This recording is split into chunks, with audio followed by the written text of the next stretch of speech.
ચમત્કાર અહીં કે નથી કોઈ ચમત્કાર અહીં. આ તો વિજ્ઞાનનું જગત છે. છુપાયેલા છે ઘણા રહસ્ય આ દુનિયામાં.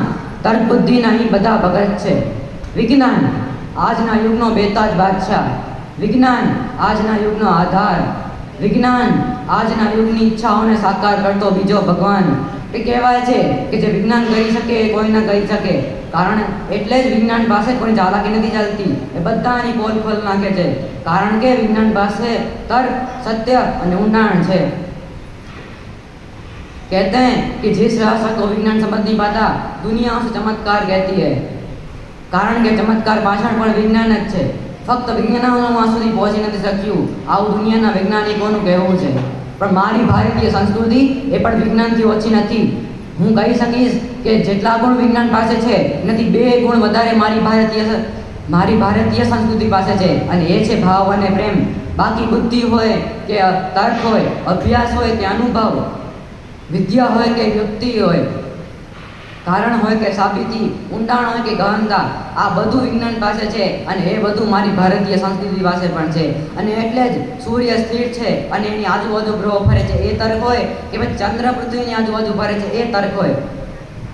આ બધું વિજ્ઞાને હમણાં કહ્યું છે. પણ મારી ભારતીય સંસ્કૃતિમાં ઋષિ મુનિઓએ હજારો વર્ષ પહેલા આ બધું કહીને ગયા છે. આપણને એમ લાગે કે વિમાનની શોધ રાઈટ બધાસે કરી છે. પણ છે ને કે કહી દઉં કે કોઈ પણની શોધ થાય એની પહેલે એની કલ્પના કરવામાં આવે કે જો હું બેઠો બેઠો હવામાં ઉડી શકતો હતો તો એ કલ્પના મારી ભારતીય સંસ્કૃતિમાંથી લેવામાં આવી છે. એ પણ પુષ્પક વિમાન દ્વારા.